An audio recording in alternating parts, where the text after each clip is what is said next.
Q Review, print speaking to the blind, celebrating 40 years of audio newspaper production. Welcome to this week's edition of the Kirkintilloch Herald podcast, recorded at the Bishopbriggs Media Centre by our amazing volunteers. You can get in touch with us via Facebook, Twitter or Instagram using @QNReview. That is @symbol CUENDREVIEW.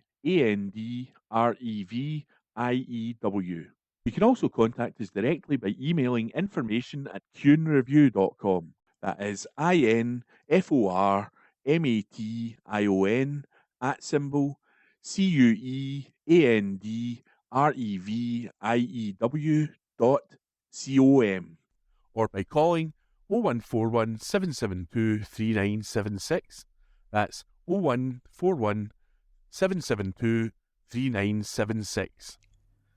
This week's podcast, date Wednesday the 3rd of April 2024, is read to you by volunteers Corey, Hunter, Ian, Rebecca and Philip.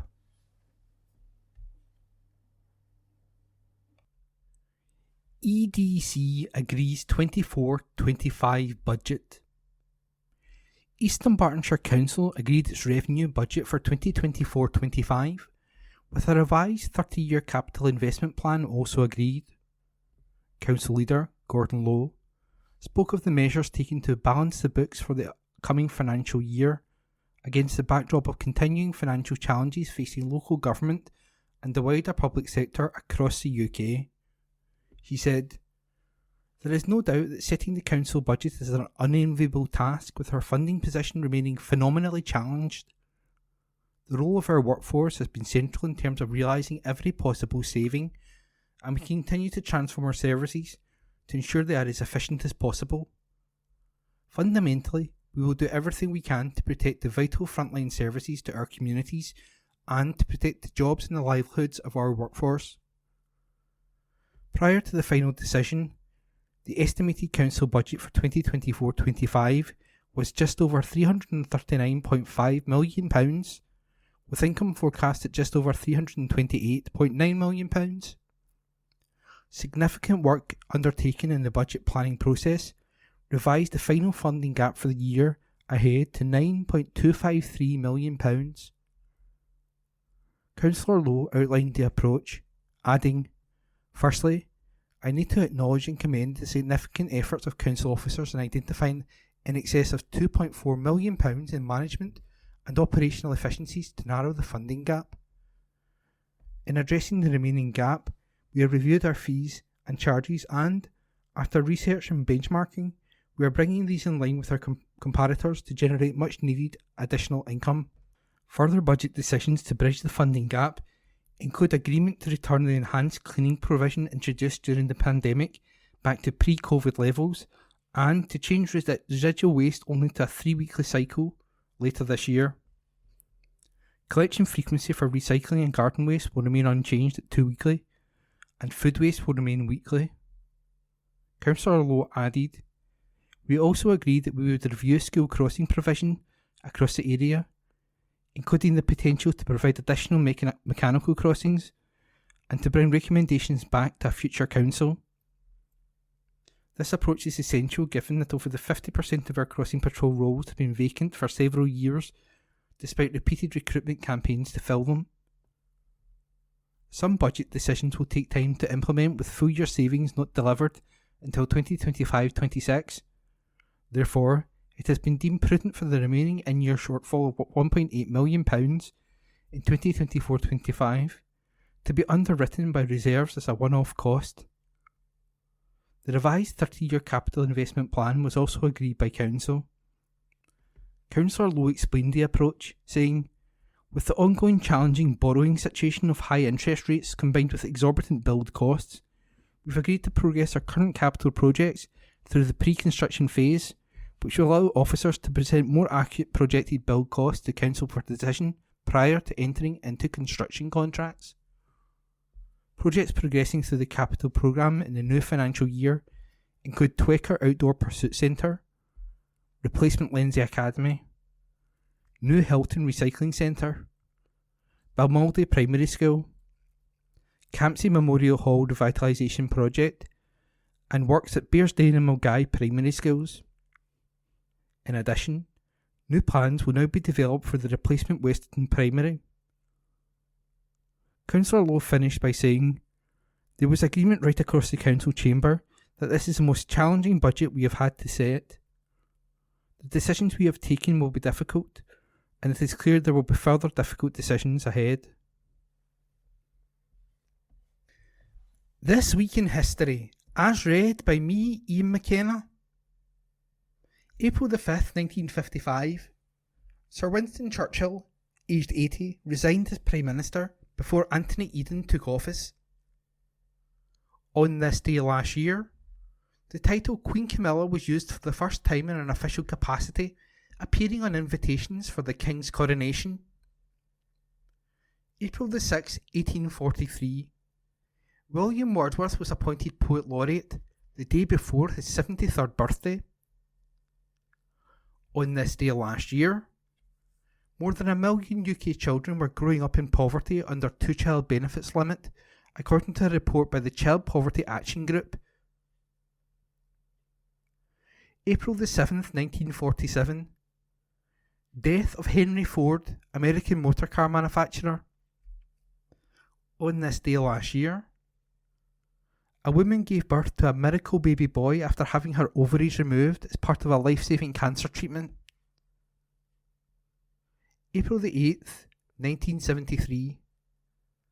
Death of Pablo Picasso, Spanish painter and sculptor who pioneered Cubism, aged 91. On this day last year, a grandfather who thought he was a victim of a scam after being told he was receiving a British Empire Medal said he felt privileged after being invited to the King's coronation. April the 9th, 1945. The USS Liberty exploded in Bari Harbour, Italy, killing 360 people. On this day last year, the King, the Queen Consort and senior royals gathered at Windsor Castle for the first Easter Sunday service of Charles's reign.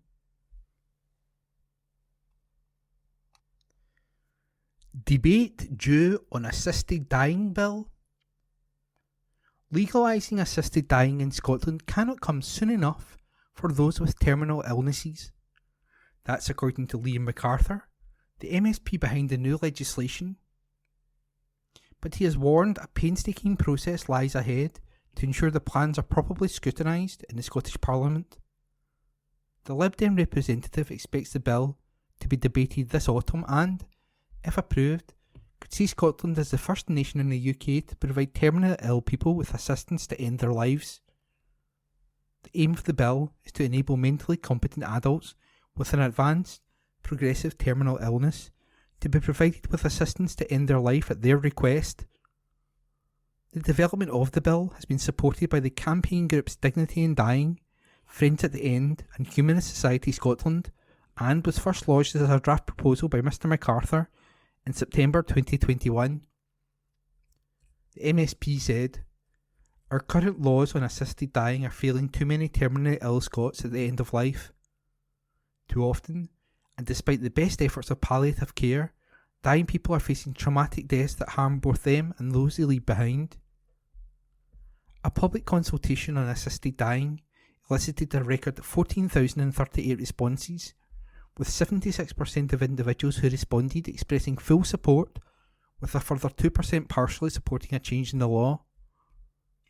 Mr MacArthur added, "Polling has consistently shown overwhelming public support for assisted dying. Now I believe that politicians are catching up with where the public has been for some time. This bill contains robust safeguards, similar to those which have been safely and successfully introduced in countries such as Australia, New Zealand and the United States, where they continue to enjoy strong public support.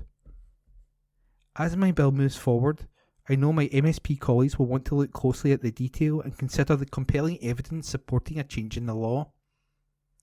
On that basis, I'm confident Parliament will back my proposals to give terminally ill adults the choice they need."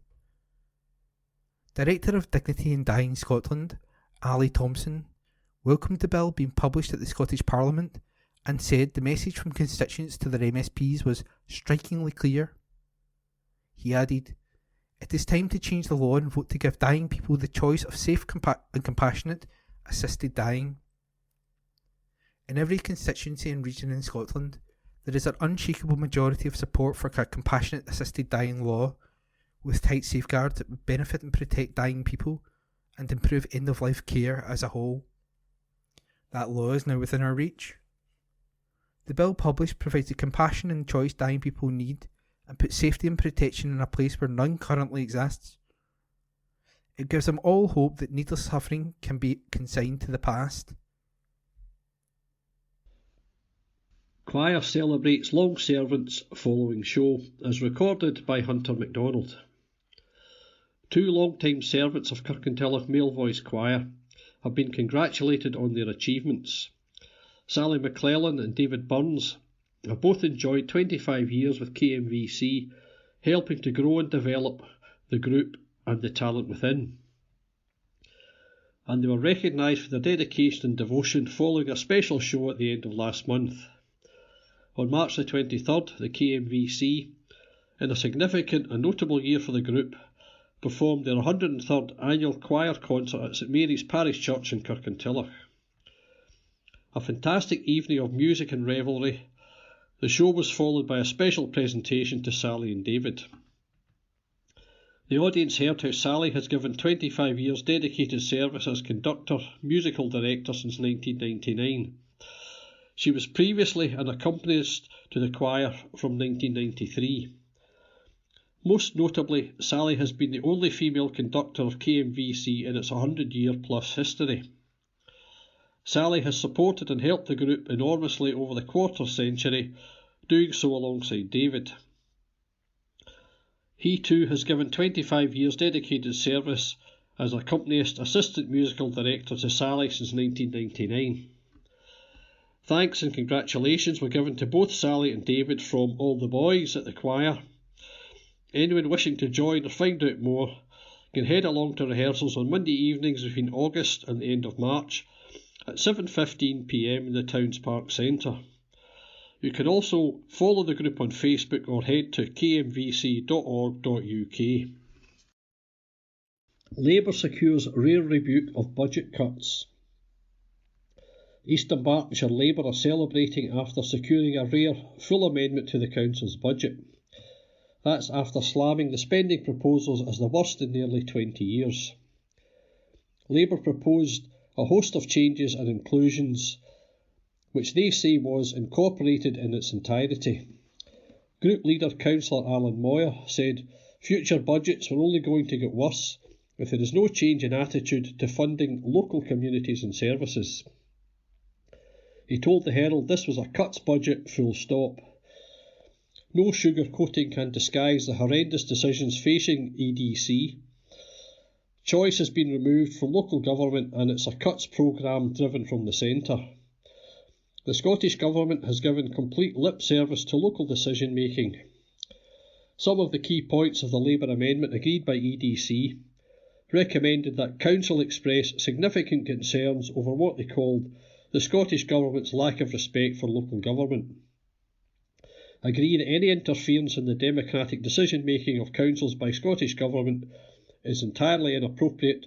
Confirm there will be no further council tax freezes imposed by government. Recognise and agrees that single-year funding settlements is a short-sighted approach and are not sustainable and limits councils' ability to plan for the longer term. And agree to a joint letter signed by group leaders and independent councillor being sent to the First Minister and the Deputy First Minister expressing the concerns raised. Allowance to help 1,500. Almost 1,500 people across East Dunbartonshire affected by a disability are to benefit from an approach rooted in dignity, fairness and respect. That's thanks to the Scottish Government's new Disability Living Allowance. And the Scottish Adult Disability Living Allowance is something Rona Mackay has backed, with those in need and eligible receiving 15 support payments. The new move means Social Security Scotland will provide support up to 1,438 people here. Under the Scottish Government's proposals, those in Scotland who currently receive the DWP's Disability Living Allowance, around 66,000 adults, will, from next year, be automatically transferred to the new Scottish benefit. They will then be able to apply for adult disability payment, something supported by SNP representative Rona. The Strathkelvin and Bearsden MSP told the Herald, since its inception, Social Security Scotland has set out to support those who need it most, with an approach rooted in dignity, fairness and respect, and I am pleased that more people in my constituency will benefit from this progressive approach. For up to 1,438 local people who are currently reliant on the cruel and outdated DWP, this new benefit will streamline the provision of support and enable them to apply for Social Security Scotland's flagship adult disability payment. This is just one of many examples of the progress that can be made when we have the power to make decisions in the best interest of Scots as we work to build a fairer, more prosperous country. The Scottish Government's Social Justice Secretary Shirley-Ann Somerville added, I'm pleased we can progress plans to bring forward legislation to create a Scottish Adult Disability Living Allowance and give people the opportunity to remain on this benefit for as long as they are eligible. You can find out more about the Scottish Adult Disability Living Allowance by heading to mygov.scot/adult-disability-payment. That's mygov.scot/adult-disability-payment.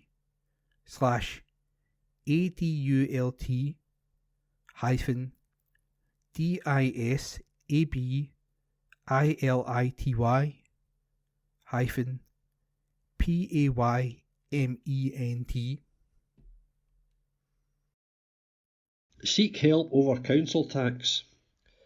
People struggling with council tax payments have been urged to seek support after new figures showed some to be facing debts of up to £5,000. Advice Direct Scotland, which runs the free moneyadvice.scot service, has seen a surge in the number of people asking for help. It is expecting further rises as new annual bills arrive through letterboxes and in email inboxes across the country. Between January and February, the organisation recorded a 132% increase in council tax debt inquiries, along with a 257% rise in the number of payment plans arranged for those in arrears. Debts range between £2,000 and £5,000. ADS is warning that due to the cost of living crisis, people are focusing more on essentials like food, housing and energy, making it harder for them to pay council tax. Council tax arrears are considered a priority debt, meaning they should be dealt with first to avoid faster and more severe enforcement measures. Historic Scotland ready to open up attractions. A castle that held Mary Queen of Scots prisoner and an Iron Age fort and defences from the Napoleonic Wars are among more than 20 iconic attractions set to welcome visitors back this spring. Historic Environment Scotland, HES, has announced that over 20 sites across the country are set to reopen their doors to visitors this weekend. Familiar and popular seasonal sites will be welcoming visitors again as we head into spring, as well as several heritage locations reopening following high-level masonry inspections. With Lochleven Castle, which famously held Mary Queen of Scots prisoner on her return from France, Iron Age archaeology at the Broch of Garness, and dark historical tales from Heritage Castle are just a few of the visitors' experiences on offer. There's truly something for everyone to experience over the coming months. From Easter weekend, visitors can head to attractions including Inchcolm Abbey, Spinney Palace and York Castle. Also reopening will be Stanley Mills, home to fascinating industrial history, and the prehistoric Cairnpapel Hill. Visitors can find out more about sites reopening in their area and plan their visits on the Historic Environment Scotland website. Several sites will also reopen this spring following high-level masonry inspections. Access restrictions were put in place on some sites as a safety precaution, while HES introduced new measures to manage the impact of climate change on its heritage assets. While this is not an issue unique to Scotland, HES is one of the first to proactively tackle it. Some additional sites that will be welcoming visitors following their inspections include Elcho Castle, Lochranza Castle and Bothwell Castle. Stephen Duncan from HES said, "It's fantastic to be able to welcome visitors back to so many of our iconic sites this season. These historic attractions contain invaluable stories about Scotland's past, and we're thrilled that these places can once again be enjoyed by people across the country. We're also pleased to be able to reopen and increase access at further sites following high-level masonry inspections, with over 90% of our estate open for the public to explore and enjoy. Some partial restrictions may remain in place at some sites while the high-level masonry programme is ongoing. Booking in advance is recommended at all ticketed sites. Information about individual sites, including opening dates and times, can be found at historyawaits.scot. Meanwhile, Visit Scotland has announced it will close its remaining 25 information centres over the next 2 years. That's as part of a new strategy to influence tourists in the planning stage of their trip. The organisation said that most visitors now use online resources and specialists for research and bookings. There will be no compulsory redundancies as a result of the shift to the digital first strategy. Visit Scotland said it was currently engaged with stakeholders to discuss local arrangements ahead of a phased 2-year closure programme. Read by Rebecca. Consultant Pharmacist. NHS Greater Glasgow and Clyde has made history by appointing Scotland's first consultant pharmacist within the West of Scotland Cancer Network. In a healthcare landscape that continually develops to adhere to the evolving needs of patients, the groundbreaking appointment of Jennifer Lasky marks a significant milestone in the pharmacy profession, signalling a new era of patient-centred cancer care. Jennifer will lead in delivering care and improvement across health and social care systems by helping drive innovation and delivering the full potential of pharmacy care. Jennifer's credentials as a consultant pharmacist, accredited by the Royal Pharmaceutical Society, provides assurance to patients and other healthcare professionals that she is practicing at the appropriate level while developing her expertise across the 4 pillars of clinical practice: leadership, education and research. Jennifer says she is committed to ensuring patients across community, primary and acute settings have access to the highest quality care, with her work focusing on driving improvement outcomes and survival rates. She said, "This appointment is a highly significant landmark for the pharmacy profession. Cancer remains an important health priority, affecting 1 in 2 people. With improving survival rates, an increasing number of people are living with cancer. Within my role, I'm working across community, primary and acute care sectors to ensure that people in Scotland can access excellent cancer care now and in the future."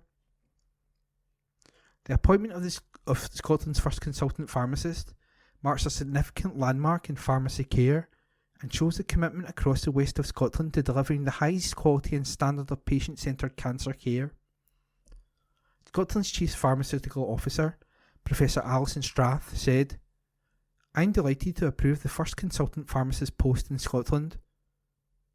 Cancer remains a national priority, and Jennifer will work within the wider disciplinary team to drive improvements in outcomes for cancer patients and lead system-wide service change."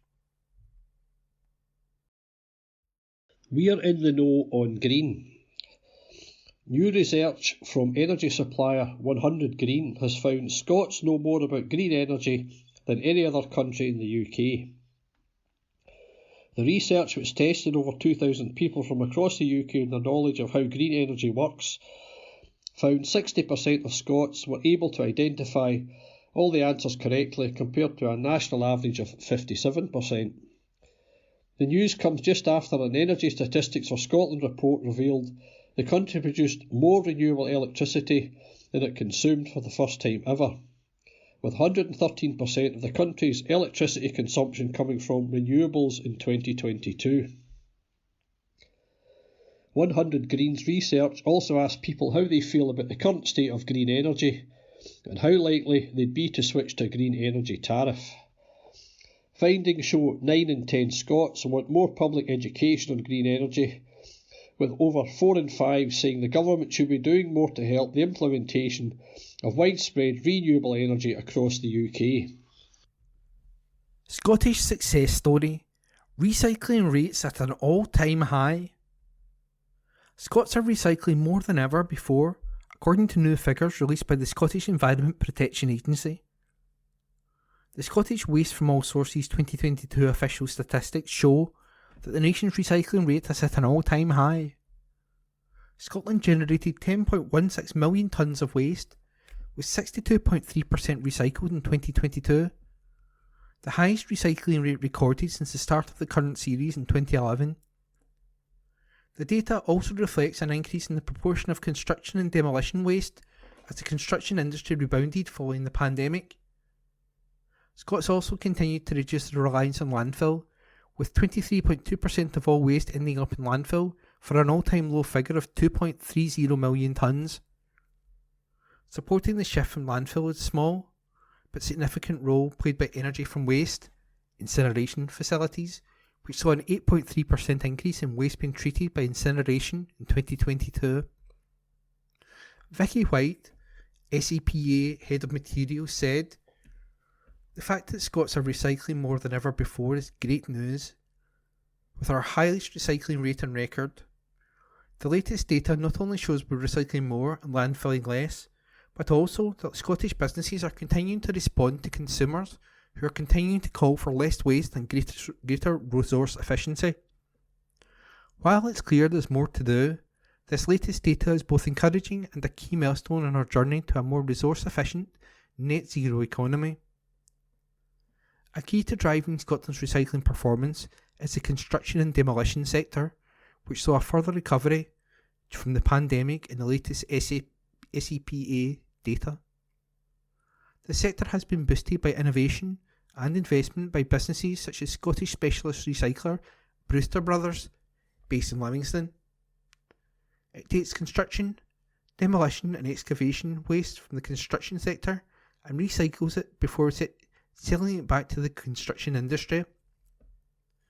The firm has invested in new capacity to meet market demand for high quality recycled aggregate products, with assistance from Scottish Enterprises Green Jobs Fund.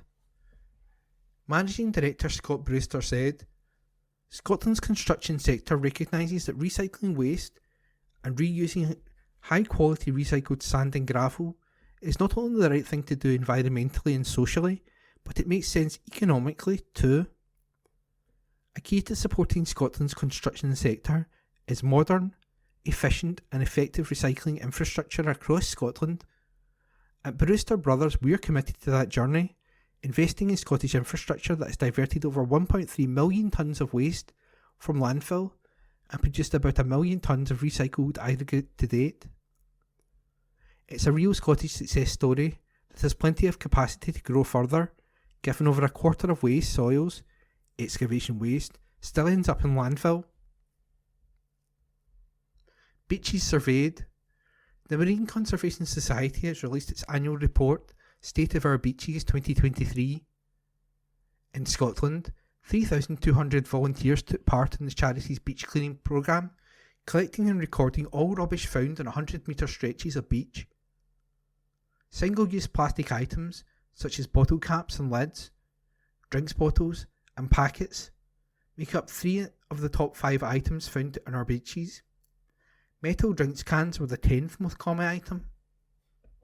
Catherine Gemmell, the Society's Scotland Conservation Officer, said, "Vital data collected by our volunteers shows the need to cut the amount of single-use plastic we use and curb sewage pollution."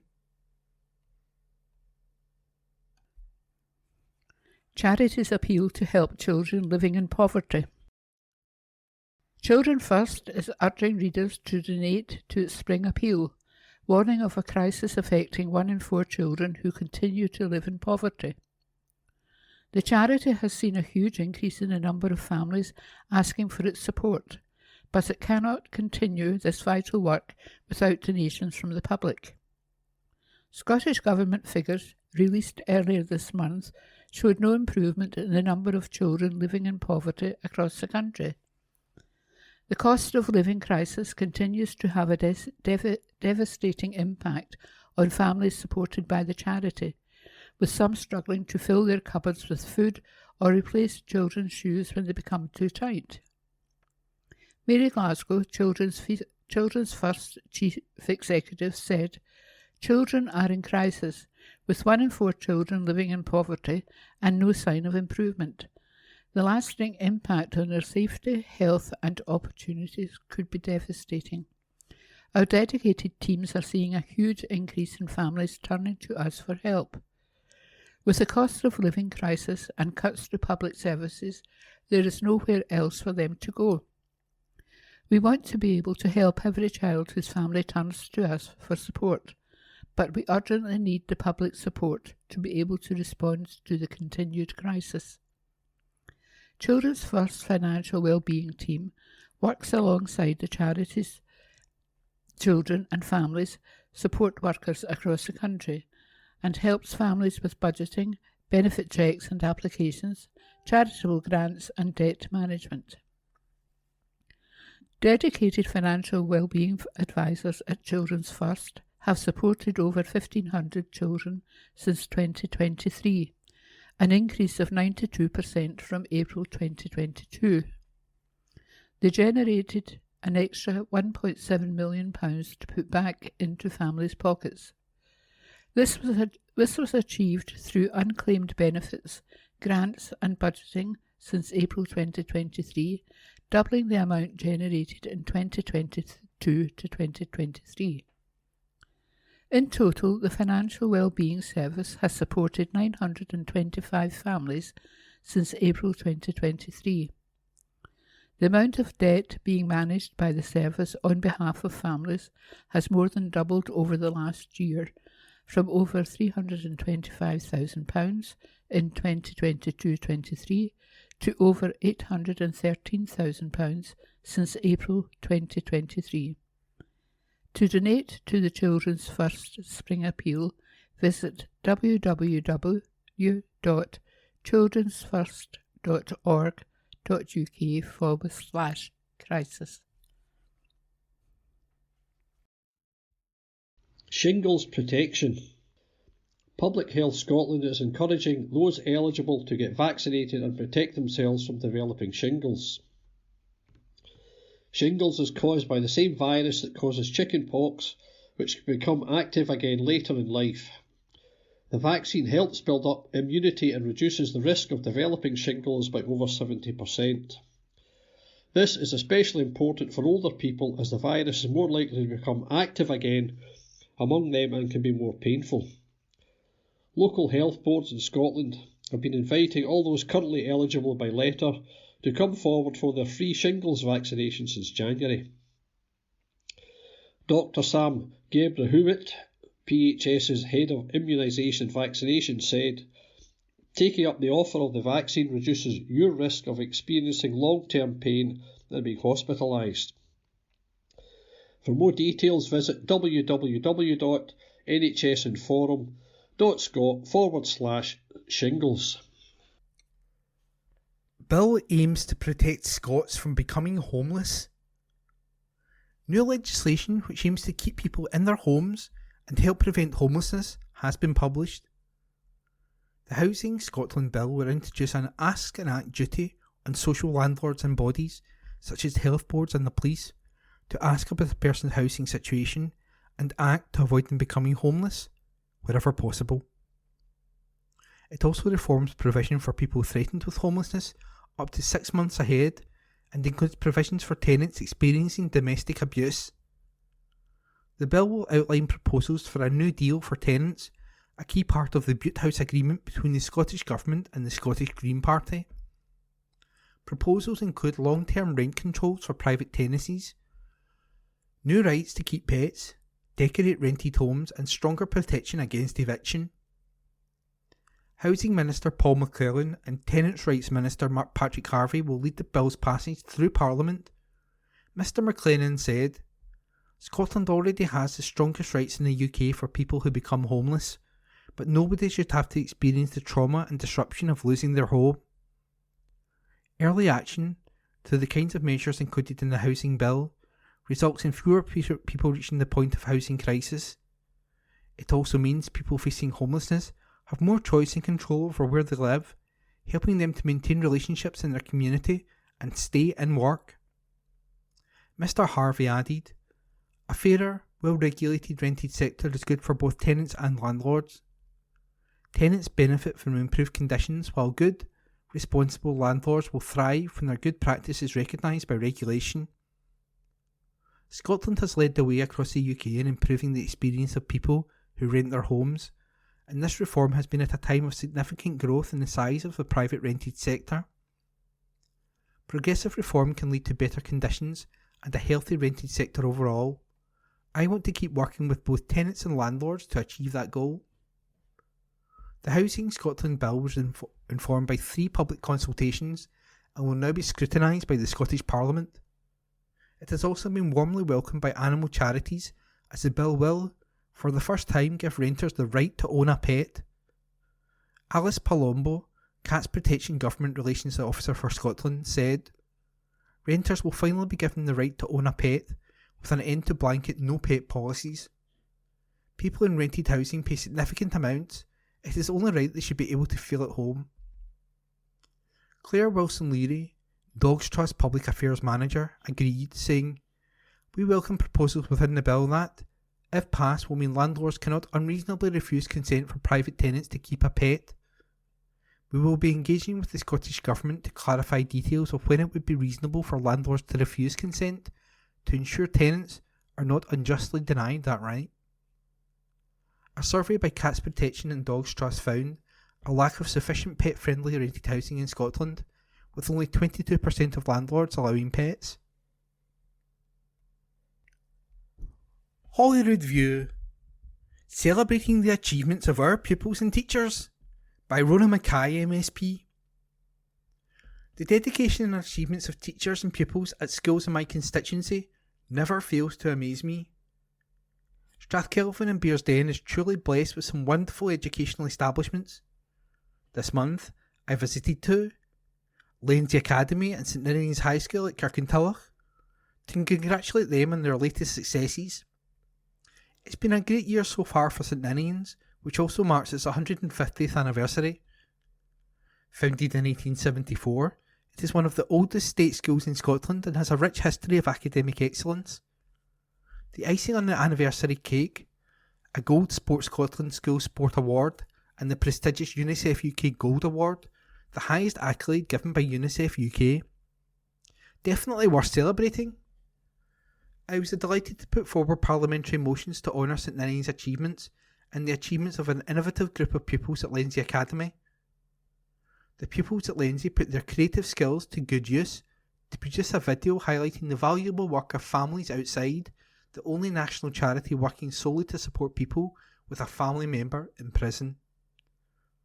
The pupils' production was part of the Wood Foundation's Young Philanthropy Initiative, YPI, and they must be congratulated on their initiative. I'm sure all these pupils have great futures ahead of them, whatever career path they choose.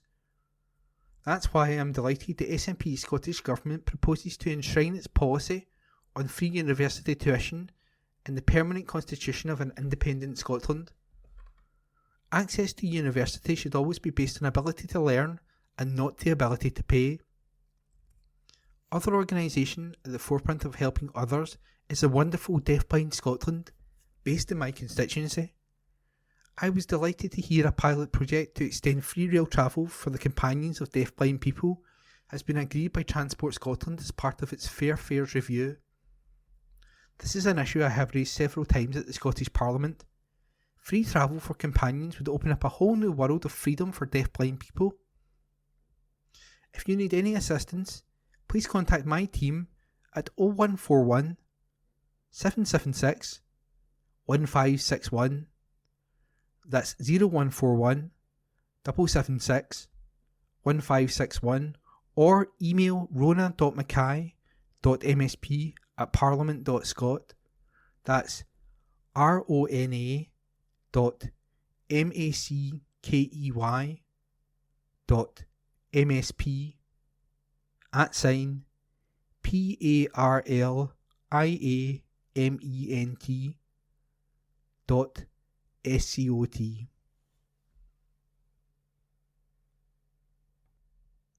The Kirkintilloch and Bishopbriggs Herald's letter page, date Wednesday the 3rd of April. Let's talk. Please send your letters via email to kirkyherald@jnscotland.co.uk. That's KIRKYHERALD@JNSCOTLAND.co.uk, and write letters in the subject field. Please keep letters to a maximum of 300 words. Letters cannot be published without a name and postal address. Also include a daytime phone number if possible. We reserve the right to edit any letter. Role of new housing and sewage problem. Sir, there seems little wonder that we are greatly disturbed at the mushrooming sewage problem in our country. But where has this planning over the years been? Instead, we have seen salaries and bonuses rocket. It is not sufficient to point to increasing rainfall without questioning the link between vast housing increases and the accompanying demand on the sewage treatment. There are questions to be asked. Is a planning application only approved where satisfactory sewage arrangements are clearly stated? Who pays for upgrading sewage to meet increasing demand? Surely the purchase price of new housing should include an element for providing satisfactory new sewage arrangements, unless absorbed by the builders. I would suggest that the importance of water companies to our living standards demands that their costs should not include excessive profits and inflated salaries and bonuses. As a society, we must throw out the concept of free things. They are subsidised by someone, usually the taxpayer. Having brought up my own family at my expense until school age, I've now been asked to subsidise others to do the same through free nursery places, so they can earn an additional family income denied my generation. Perhaps it is also time to review our ever-increasing living standards, often paid for by dubious mortgage salary requirements, with 2 wages being allowed instead of the 1 from my day. Yours, etc., James Watson, by email. No facts and no figures. Sir, in the wake of political economist Mark Bly's accurate view of the financial impact of Scotland becoming independent, SNP Deputy Leader Keith Brown takes issue. The evidence is overwhelming that other independent countries in Europe, like Ireland, Norway and Sweden, are all fairer, wealthier and more productive than the UK. This is all that SNP politics is based on. No facts and figures, no evidence, only emotion. But the countries Mr Brown mentions are not like Scotland. They are proud nations with enviable cultures, self-reliance and patriotism. The SNP, with its strategy of division, blame, anger, hatred and its priority to destroy the United Kingdom, has ensured its politics has had the opposite effect in dividing its people and communities and destroying pride. It could all have been so different had SNP politicians acted on behalf of all Scots to create harmony and pride in their leaders. Yours, etc., Douglas Cow, address supplied. How bright is the future? Sir, Education Minister Jenny Goldroos says higher education will be free to all after independence. Firstly, this proves this is not now, as the SNP claim, but more importantly, will it be any good? 1/3 of pupils are skipping school, another third are so badly behaved their learning achievements will be minimal. And the last third? Well, education standards have fallen under SNP, so today's failed pupils will be the teachers and lecturers of tomorrow. So those who wish to go to higher education If they are bright, may look outside Scotland, but will our pass levels here mean they are fit to study elsewhere? Yours, etc., Elizabeth Hands, by email. Hurtful talk. Sir, it's interesting how alarm has erupted across Scotland at the SNP's hate crime law. We have been given assurances about how sensitively it will be handled, but also that every single complaint will be investigated. We all know there are simply not enough hours in the day for the police to do so. If it requires finding a balance between alleged criminality and freedom of expression, we all know what that means. 1984. Anyone can and will complain about comments in the media, overhead on the bus, loose talk after an evening's drinking, etc. This country had free speech in my youth, but no more. How can we allow the SNP to destroy our freedoms in such a blatant way? This insane law means there will be no time for police to do their real job. It will be he said, she said. Just about everything else will be put on hold.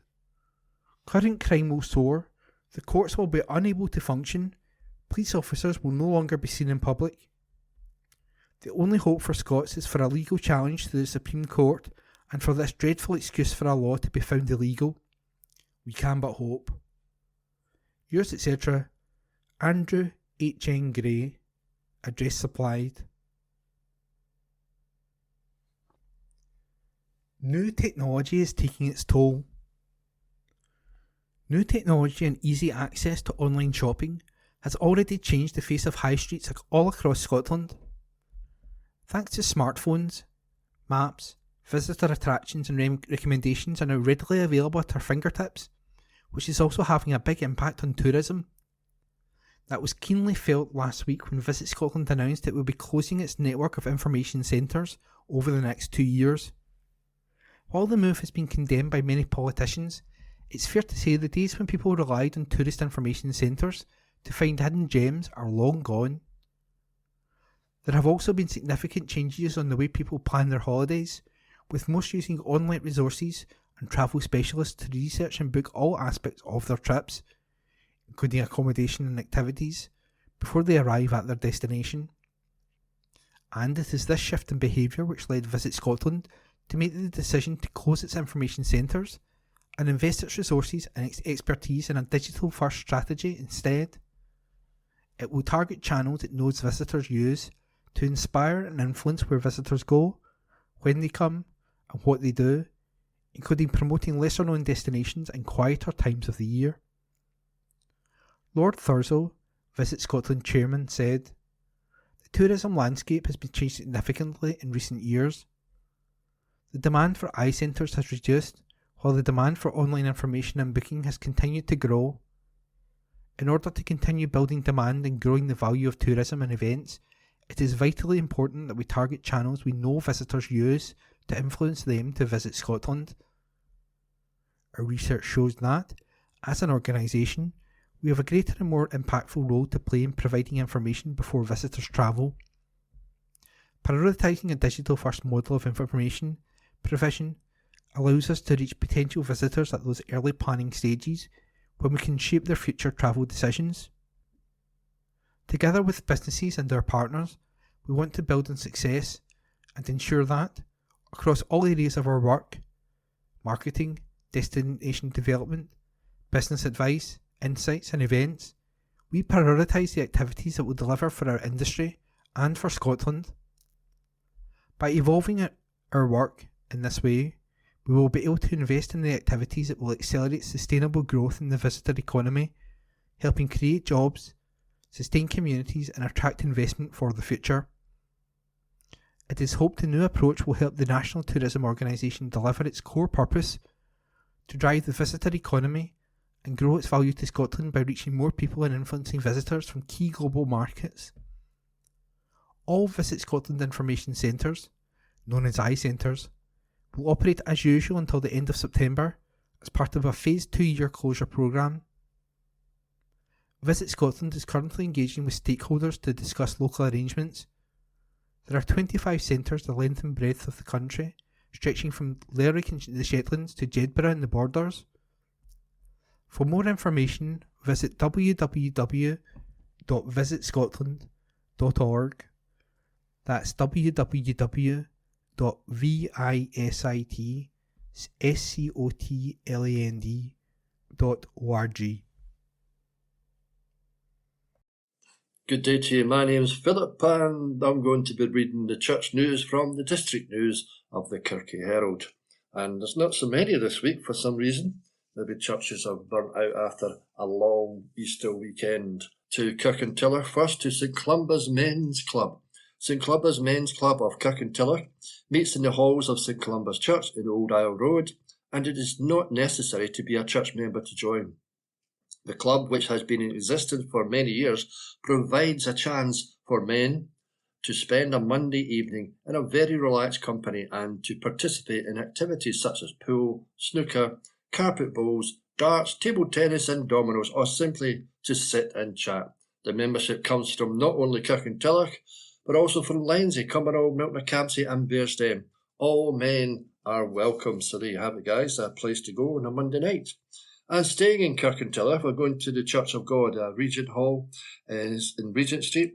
There will be a friendship tea service at 4 p.m. The service will be conducted by John Black from Greenock. Refreshments will be served after a service.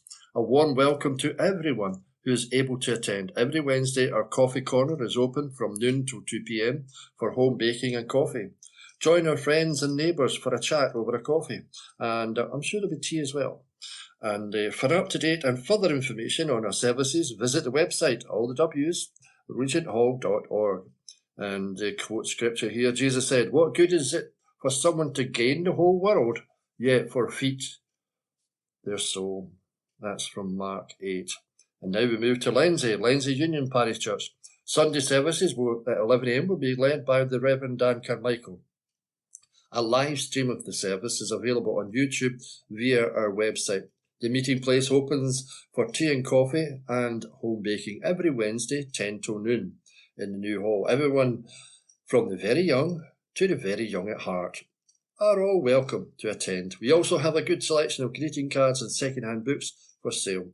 D Cafe, that's for dementia group, who meet on Monday, April the 8th at 1:30 to 3 p.m. in the new hall. Information, entertainment, and a time to relax and chat for those living with dementia. Bring a friend or a carer, or pop along yourself. The coffee pot opens again on Friday, April the 12th from 10 a.m. to noon in the new hall for teas, coffee and chat. And the youth cafe begins again on Thursday, April the 18th at 3:45 after the Easter break. Staying in Lenzie, we're going to Lenzie Old Parish Church. Sunday worship begins in the church at 11 a.m. A creche is available for children under 3. Time out, Mondays 7:45 p.m. in the church hall. A social evening for ladies. Come and sing at 1:15 p.m. to 2:45 p.m. Tuesday, April the 2nd. The dementia-friendly singing group meets in the church hall. A warm welcome awaits all, and of course a cuppa with some delicious home baking. Please feel free to come and sing. The quilt and craft group meet every Wednesday, 10 a.m. to 12 noon in the session room. And Scottish country dancing is on every Thursday at 7:15 p.m. to 9:30. Come along for fun, fitness and friendship. You'll be made very welcome, and I'm sure they do there at the old parish in Lenzie. And now we move to Bishopbriggs, St James Church, Hilton Road, Bishopbriggs, and the rector there, the minister, Canon Paul Watson. And you can contact him on Glasgow 230 40 80. There is a communion service on Thursday, April the 4th at 11 a.m. and on Sunday, April the 7th at 9 a.m. in the chapel and at 10:30 a.m. in the church with hymns. Everyone is welcome to come along and do any of these services. Do stay on if you wish for tea and coffee and fellowship afterwards. On Sunday, April the 7th, from 3 to 4 p.m, there is a session of crafty kids with an Easter and spring theme in the hall. All families are very welcome to come along and enjoy activities together. On Sunday evening at 7 p.m. till 8, there is a journey event called Seeking God, Beyond Language, Knowledge, Limits. There will also be an engaging and creative evening on Tuesday, April the 9th at 1 p.m. Did I say evening? No, it's not evening. At 1 p.m. in the afternoon, there is a Tuesday Club, lunch with a talk by Professor James Parrott, retired from Strathclyde University. The title of his talk will be Faith Over a Lifetime. Part 2, do you feel to come along? And there's a £3 donation at the door. You will be most welcome to join us. There is also other virtual services and groups. For up-to-date information, check out their website or their Facebook, James the Less Bishopbriggs, and also the website allwsjamesbishopbriggs.org.uk. And we're in Kirkintilloch to Home Church, which you probably know is in Lamanure Road in Kirkintilloch. And also they have a sister church in the East End of Glasgow in Carlisle and online. A church is for all ages.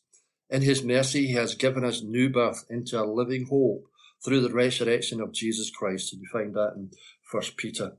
Sunday, April the 7th, the 9:30 a.m. worship service with communion followed by refreshments. And then at 11:30, another worship service with communion followed by refreshments again. A warm welcome awaits you at either service, which will be identical. So that means if you attend one, you don't have to attend the other. And I'm sure you'll be made most welcome. I've been to Home Church and they're a great bunch there, led by Dave. So that's the home service there. There's also one in Carlisle at 10 a.m. House groups will meet on Tuesdays. Bible study on Zoom Wednesdays, which is now called the Boiler Room, is in the church at 7:15 p.m, except the last Wednesday in the month, which will be a prayer meeting, and in all other social media platforms. And they were off all for Easter, but they're going to be back on again. And the youth group meets on Fridays at 7:30 p.m. And then if you can't get out and you want to listen to good Christian music, then check out Home Radio, which is based from the church. And you can check all that out on Facebook, Instagram and Home Church website for the latest information for Carlisle and Kirkintilloch. And if you like the sound of my voice, I'm on Home Radio Monday nights at 8 p.m. Check me out. And then we move to Bishopbriggs to Cawdor Parish Church, beside the canal. For full details, see our website, allthews.cawdorchurch.org. We look forward to welcoming you this coming Sunday to our Easter Sunday morning. Oh, that was last week, so they've missed that one. So the service will be led by John McGregor and Chris Gordon, who is a probationer. Their music is led by Javier Jose. All are welcome. The services are recorded and available from the church website. Tea and coffee served after the service. There's a food bank there, and if you wish to donate to the local food bank, you can bring your donations of food to the church or coffee shop. Early fellowship meets in person in the South Hall Chapel at 9:30 a.m. on Tuesdays and Thursday, and also on Zoom. Cawdor Coffee Shop, Tuesdays and Wednesday, Thursday, 10 a.m. to 2 p.m, and Friday, 10 a.m. to 12 noon. A warm welcome awaits you if you pop along to Cawdor Church, a great wee church there in Bishopbriggs. And now back to Kirkintilloch, St Mary's Parish Church. The service on Sunday, April the 7th, will begin at 11 a.m. and will be taken by the Reverend Dr. Ruth Morrison. Welcome. Yes, you will be welcome on Wednesday, and that takes place on Wednesday, April the 3rd, when tea, coffee and home baking will be served between 10 a.m. until 12 noon. The craft meetings will not resume until Monday, April the 15th. On Wednesday, April the 3rd, our monthly open doors takes place. The church will be open from 10:30 a.m. until 3:30 p.m. During this time, tea and coffee will also be available, and there'll also be an Easter egg hunt in the church hall during this time. Everyone is welcome to come and take part. Then we move to Milton of Campsie, a great wee church there. I've been there myself. Thanks to all who took part in the Holy Week services each night. We heard from a woman of Holy Week, and we had journeyed with her to the cross. Easter Day was busy and celebrated. Well done to our children and young people who presented Easterific. And then as the Cafe Connect is on Tuesdays, Time to Pray is on Wednesday at 7 p.m. Grace Night will address the Guild at 7:30 p.m. on her work with Intercell. Sundays is Super Sunday. We look forward to being led in worship by members of the congregation. Soup will follow with donations going to the Church of Scotland's HIV/AIDS programme. For the montage, send us a piece of your... Send us a piece of yourself? No, send a picture of yourself with a soup packet or tin or homemade, and send that picture into the Milton Campsie website. And back to Bishopbriggs, Springfield Cambridge Church. Morning worship on Sunday, April the 7th, will be conducted by our Assistant Minister, Mrs. Julie Harty, in the sanctuary. At 11 a.m, tea and coffee will be served in the Cameron Hall. After morning worship, come along and enjoy the fellowship. No collection is taken during the service, so if you want to make a donation, you can do this in the offering plates in the Hall of Fellowship as you enter or leave the building. The Sunday school meets in room 2, where creche facilities are also available. Morning worship is also being live streamed on the Springfield Cambridge Church YouTube channel. A link to this can be found on the Springfield Cambridge Church website. Yes, that's all the W's. springfieldcambridge.org.uk and Facebook page, where up-to-date information about events and church organisations can also be found. There will be a vestry on Wednesday, April the 3rd from 10 till 11 a.m. for anyone, yes, that's anyone who would like to speak to the minister. There will be a short weekly service of worship in Springfield Chapel on Wednesday, April the 3rd from 11:10 to 11:30, followed by tea and coffee in the Hall of Fellowship. On Sunday, April the 7th, that is, tickets for the Taylor Fashions evening on Friday, April the 12th will be priced £6 and will be available at the church in the Hall of Fellowship from fundraising group members. And if you don't know who they are, and I don't know who they are, then ask someone, and I'm sure they'll point you in the right direction. The latest edition of the church magazine, The Record, is now available online via their website. The Guild is inviting congregations to join them in supporting the East Dunbartonshire Food Bank warehouse by bringing donations and leaving them in the cupboard in the cloakroom. And then just a short intimation from Kenmure Parish Church. You're welcome to join them in both church and on our YouTube channel. Teas and coffees and a time of fellowship follows at the end of the church service. And visit their website, kenmurechurch.co.uk. And that's all the church news for this week. I hope you managed to get out to a church at Easter. If not, they're always open every Sunday, and all the other organisations, check out their websites or have someone help you check them out, because there's always good stuff going on. And also, I can tell you, you're guaranteed a good cup of tea and a wee biscuit, and if you're lucky, get some good homemade baking. So thank you for staying tuned with us here on Q Review and the church news from the Kirkintilloch Herald. God bless you. District News General, as published on 3rd of April.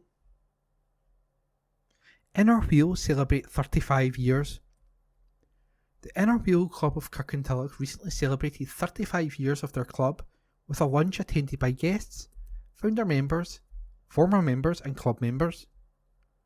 Their guest speaker was Jane Walker MBE from Purple Community Fund, who raised funds to help young people in the poverty-stricken towns in the Philippines and give them an education. They make jewellery, purses, handbags and brooches from ring pulls which we help to collect. This is our international charity for this Inner Wheel year.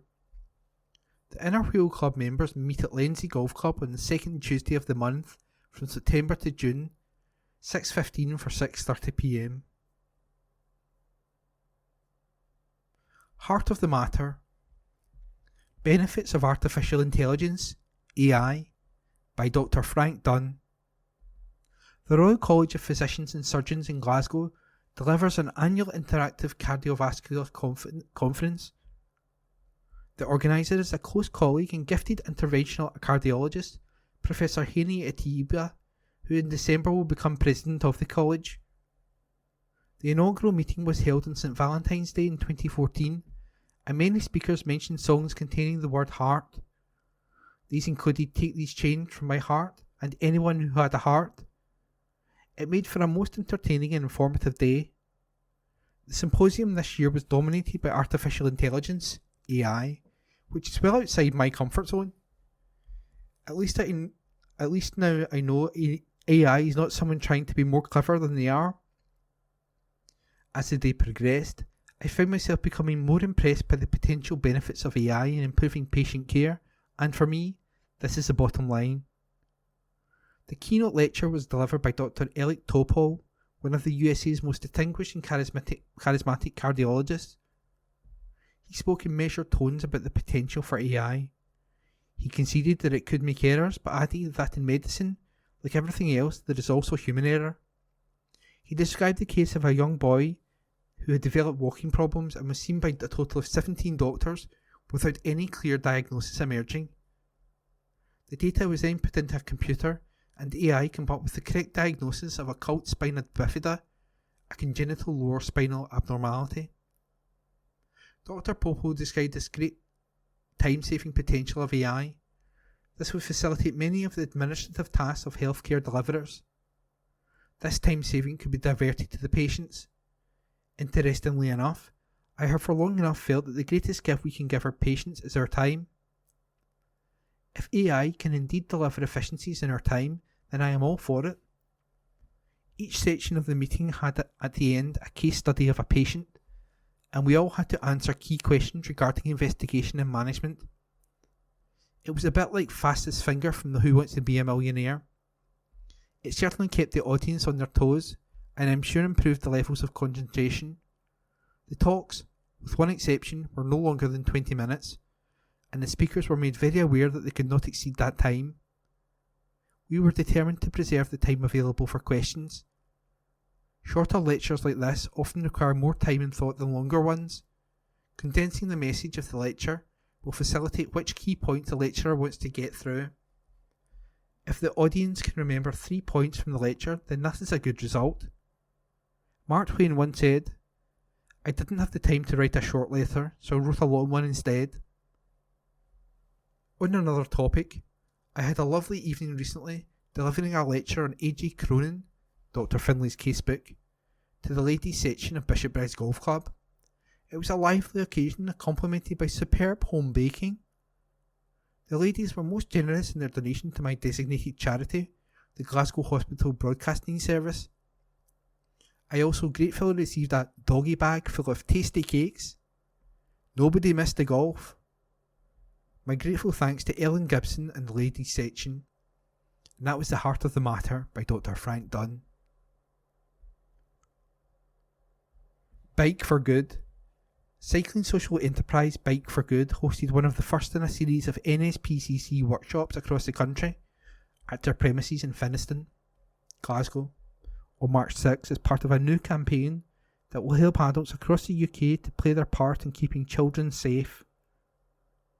The hour-long training session was delivered to staff and volunteers at Bike for Good as part of the NSPCC's Listen Up, Speak Up campaign, which aims to inspire adults across the UK to support families and speak up if they are concerned that a child may be at risk of abuse. The workshops, being offered to schools, businesses, organisations and community groups, advise participants some of the signs that a child might be at risk, how to approach difficult conversations, and who to contact if they are concerned about a child or their family. They are being offered for free in a face-to-face session which lasts an hour. People can also complete a 10-minute digital training session online.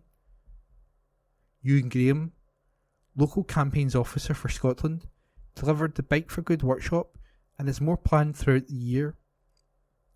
Listen Up, Speak Up workshops run through different scenarios and invite participants to talk about the things that stop people raising concerns and give some advice about broaching these conversations, which can be difficult. A series of follow-up emails to the online training will share more advice on how to listen and support children and families, and will introduce some helpful services and resources. That includes advice on everyday challenges that families may be facing, such as bonding with their baby, parental mental health, and keeping their children safe online. So far, more than 25,000 people have signed up to Listen Up, Speak Up digital training. The charity is striving to reach 1 million people and organisations across the UK over the next 10 years, inspiring them to take actions in their community. To find out more and sign up for online training, visit www.nspcc.org.uk/SPAQUP. To host a workshop, email localcampaigns@nspcc.org.uk. That's LOCCELCAMPAIGNS@nspcc.org.uk. Sister Act the Musical. The producers of the 2023 Olivia-nominated production of the Sister Act the musical are delighted to announce that Coronation Street star Sue Cleaver will swap the Rovers for Rosary Beads as Mother Superior in the UK and Ireland tour. Sue joins the company in Brighton before playing King's Theatre Glasgow with performances from April the 29th to May the 4th. Further casting for the role will be announced in due course. Sue Cleaver said, "I'm thrilled to be stepping into the habit and joining the incredible company of Sister Act on tour. It's been over 30 years since I've been on stage, but theatre has always been my first love. A chance to take on a role like this feels like heaven." The cast also includes Landy Oshinowo as Dolores Van Cartier, Alfie Parker as Eddie Souther, and Ian Gareth Jones as Curtis Jackson, alongside Isabel Canning, Julie Stark, Philip Aaron, Wendy Lee Purdy, Callum Martin, Esme Lodat, Amber Kennedy, Joseph Connor, Keris Hine, Eloise Renette, and Sherry Linehan. Additional casting to be announced. Sue Cleaver is best known for playing Eileen Grimshaw in the long-running ITV soap Coronation Street, a role she has played for the last 23 years. Her work in Coronation Street has seen her win Favourite Female Soap Star at the TV Now Awards and Best Soap Actress at the TV Quick and TV Choice Awards, as well as being twice nominated for Most Popular Actress at the National Television Awards. Sue's extensive work in theatre has seen her perform at some of the country's most prestigious venues. Her many other television credits include City Central, Dinner Ladies, This Is Personal, The Hunt for the Yorkshire Ripper, Casualty, and most recently appeared in the hugely popular series I'm a Celebrity, Get Me Out of Here. Based on the iconic movie, the sparkling tribute to the universal power of friendship, sisterhood and music tells a hilarious story of the disco diva whose life takes a surprising turn when she witnesses a murder. Under protective custody, she's hidden in the one place she wouldn't be found, a convent. Tickets can be purchased at www.atgtickets.com/venues/kings-theatre-glasgow. That's www.atgtickets.com/venues/kings-theatre-glasgow.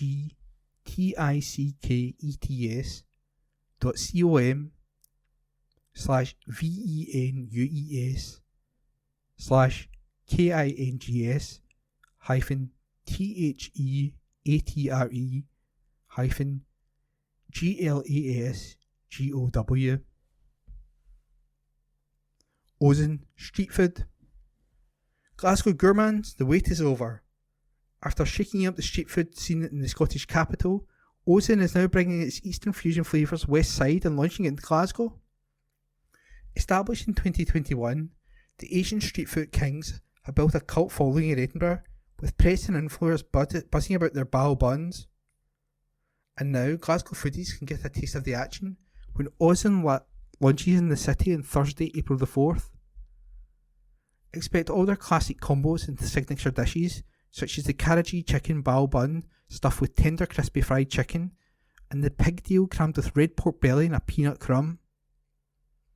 The brains behind the bao buns are the self-confessed food-obsessed Chris Thomas, Alex Galpin, and Jacob Rodriguez, who have more than 2 decades of hospitality experience between them. Their ultimate aim is to add a new dynamic to Glasgow's food scene and offer a contemporary take on Pan-Asian flavours. Speaking about the Glasgow launch, Chris said, "Glasgow has some fantastic food offerings, but we're here to take things to the next level. We see ourselves as street food disruptors, shaking and spicing up the dining scene with our unexpected combos, fresh flavours, and seriously good sauces." The full Ozen street food menu is available to view at www.ozenstreetfood.co.uk. That's www.ozenstreetfood.co.uk and order via Deliveroo from Thursday, April the 4th.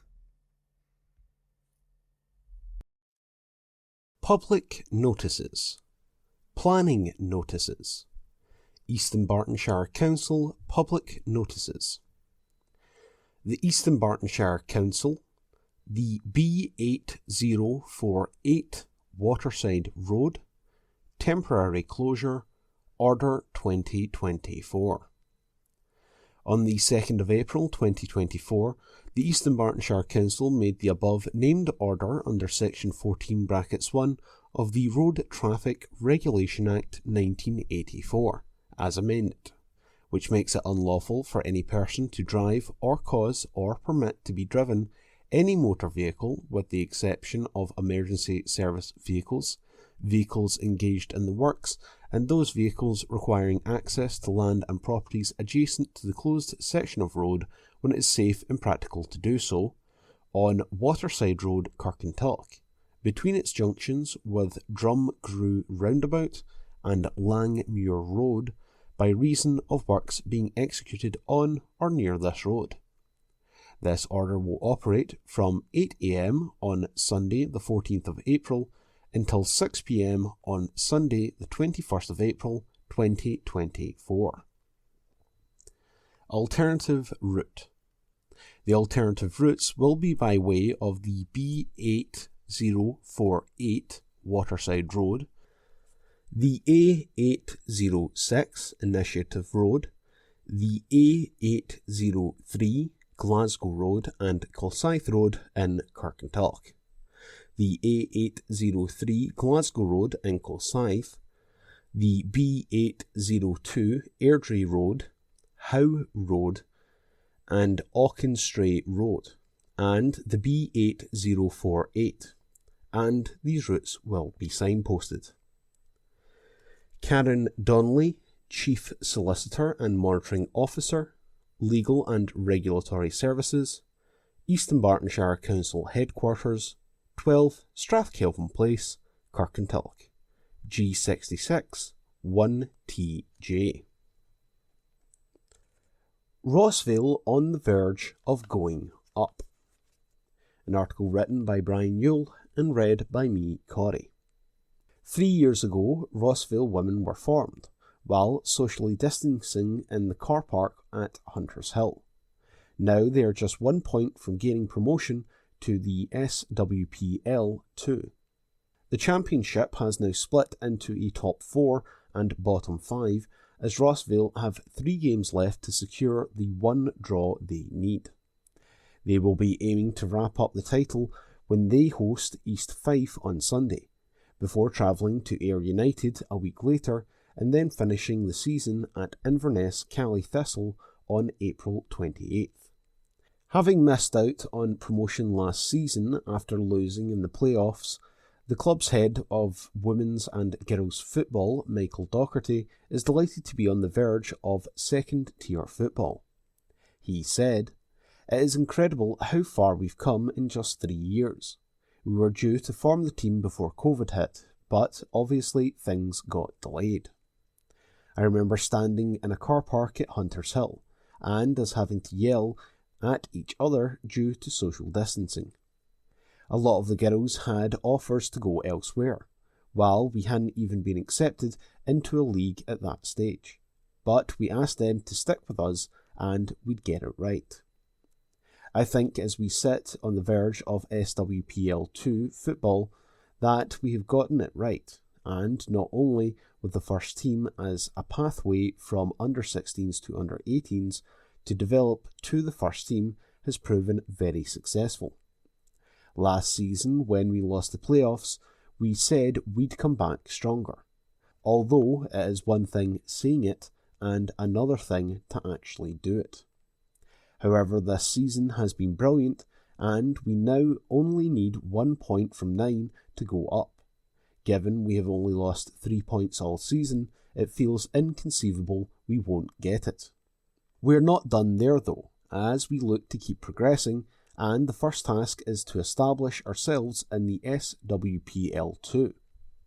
We know there will be a step up in quality, but we aren't going into the league only to come back down, and ultimately we want our final destination to be the SWPL1.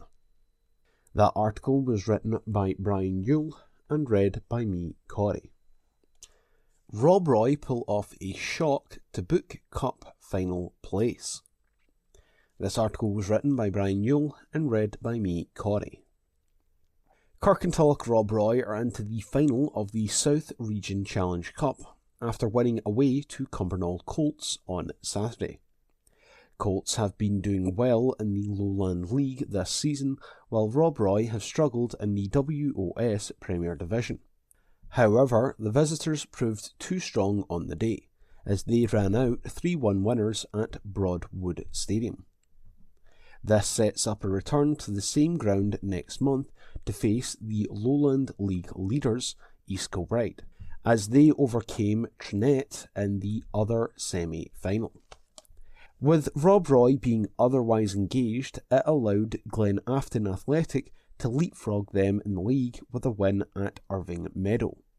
This means Rob Roy slipped into the bottom three ahead of hosting Ben Burb on Saturday.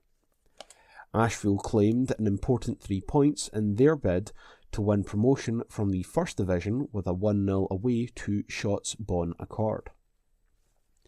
They are back on the road this Saturday to face Johnston Borough, while Petershill are once again idle. Caledonian Locomotives remain second in the Second Division, despite a 2-0 loss away to bottom of the table Wishaw. Cally host Maryhill on Saturday, while Glasgow Perthshire return to action at home to Cumbernauld United. West Park United lost 3-2 away to Darley Thistle in the Third Division to remain enough points from safety. They will hope to close the gap on Saturday when they host Aberdeen Thistle, who currently sit just above the relegation zone. Rossville stayed on track for promotion from the 4th Division with a 4-3 win at home to BSC Glasgow. They have opened up a 4-point gap on Griffnock in 4th and will be without a game this Saturday while Griffnock are in action. Glasgow City's hopes of retaining the SWPL1 title were dealt a blow on Saturday as they lost 2-1 at home to Celtic. The result leaves them 1 point behind Celtic and 4 points behind Rangers in the 3-horse race for the championship. They will have a week off to regroup before travelling to league leaders Rangers on April 14th. It was a bad day all round at Petershill Park as Partick Thistle lost 3-0 when they hosted Hearts. That article was written by Brian Newell and read by me, Corey. New Kids Programme at the Grip House.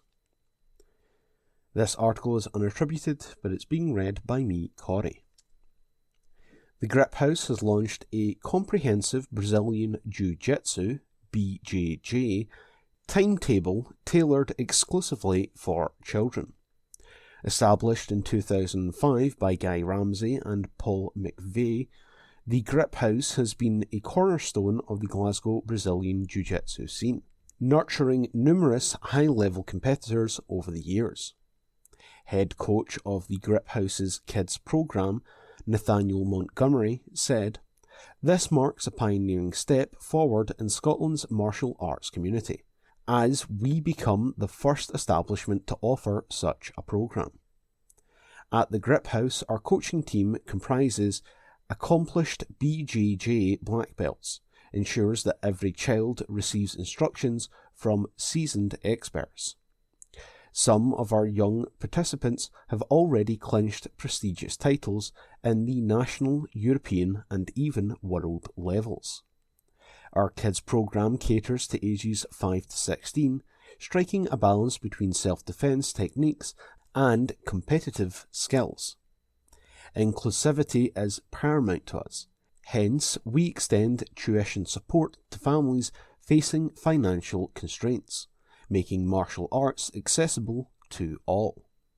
Excitingly, we are on the cusp of unveiling our BJJ Tots programme, specially designed for toddlers aged 2 to 5, further expanding our offerings for youngsters. Our mission has always been to provide a premier training environment for those passionate about combat sports, and we hope to inspire more young minds to discover the transformative power of martial arts. For more information, visit www.griphouseacademy.co.uk. That article was unattributed, but it was read by me, Corey. That concludes this week's edition of the Kirkintilloch Herald podcast. Please remember to subscribe to our channels at Tune Review and to tell your friends about our service.